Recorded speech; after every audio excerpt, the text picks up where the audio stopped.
La présente session est consacrée à la rentrée universitaire et scolaire. Moi, je vais parler de la sortie des élèves. Les élèves du primaire. La majorité des parents d'élèves du primaire de la wilaya Tizi Ouzou, pour ne pas dire la totalité, vivent un calvaire, surtout pour les parents travailleurs. À Ouassif, en tout cas, c'est chaque jour un cauchemar.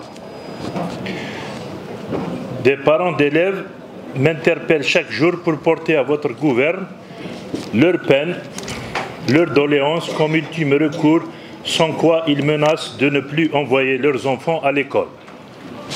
Les responsables des écoles primaires font sortir les élèves à des heures indues, notamment entre 11h et 13h. Je trouve cette mesure inadmissible et dangereuse, tant sur le plan sécuritaire pour les enfants et surtout sur le plan économique. C'est vrai qu'il y a un manque d'effectifs, mais nous n'avons pas le droit de parer ce manque en mettant en danger des enfants ou en obligeant les parents à venir récupérer leur progéniture. Je me souviens que lors de la rentrée scolaire passée, la direction de l'éducation avait parlé de plus de 600 recrutements d'adjoints d'éducation ou de superviseurs. Que sont ces recrutements devenus? Moi, je pense qu'avec un peu de bonne volonté de part et d'autre, on peut trouver une solution. La rentrée scolaire de cette année a été marquée aussi par l'interdiction de l'enseignement du programme français dans les écoles privées.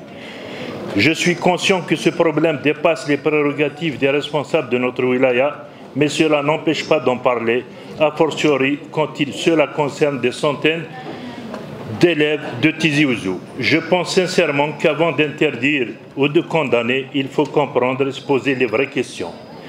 Pourquoi les parents envoient-ils leurs enfants dans des écoles privées et pourquoi fuient-ils le programme scolaire national? Pourquoi les Algériens cherchent-ils à fuir leur pays par tous les moyens? Au moins ceux-ci le font au moyen des études, ce qui est légitime, valeureux et noble en soi. Oui, il faut avoir le courage de faire une introspection et de se dire enfin une bonne fois pour toutes qu'il y a quelque chose d'anormal dans l'enseignement algérien. Et même ceux qui obtiennent le bac algérien cherchent à partir ailleurs. Et je peux vous assurer que si tous les Algériens avaient les moyens, il ne resterait aucun chérubin dans l'enseignement public.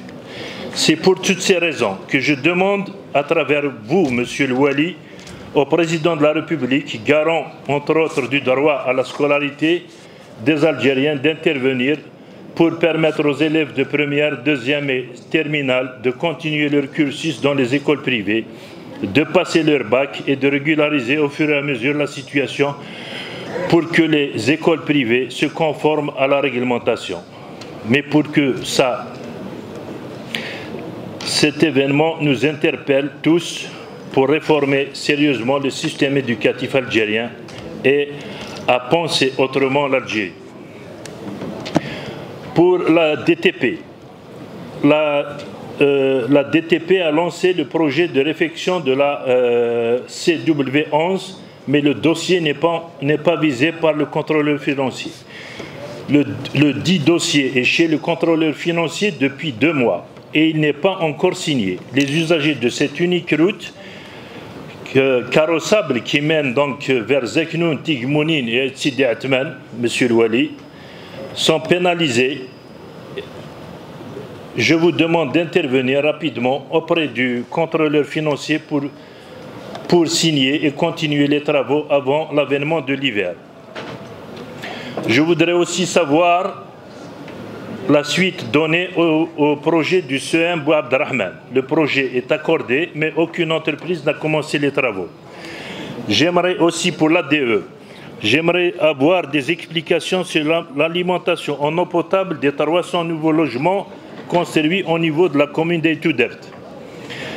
D'après les habitants du village de Tahchat, cette alimentation se fera à leurs dépens. Et donc on pratique la politique de déshabiller Paul pour habiller Pierre. Je pense qu'un deuxième forage est nécessaire pour alimenter la nouvelle cité. Solidarité et action sociale. Tout d'abord, je m'oppose à la solidarité telle qu'elle est pratiquée actuellement. C'est devenu un spectacle. C'est fait avec une mise en scène et je trouve cela malsain. Elle expose l'handicapé, le handicapé ou le nécessiteux à une situation d'infériorité mal supportée et dévalorisante.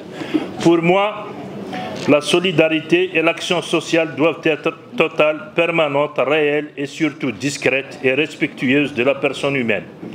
D'ailleurs, même le terme handicapé est banni. On les appelle maintenant les personnes aux besoins spécifiques.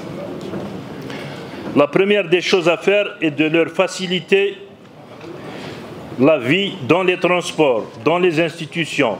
Et je note qu'au sein de cette institution qui est l'APOI, il n'y a aucun aménagement pour les personnes handicapées. La deuxième chose est de les faire sortir de l'éternel assistanat en appliquant la loi sur le travail et bannir la discrimination pour handicap. Il faut augmenter la cagnotte réservée aux nécessiteux et aux personnes aux besoins spécifiques, de manière à toucher tout le monde.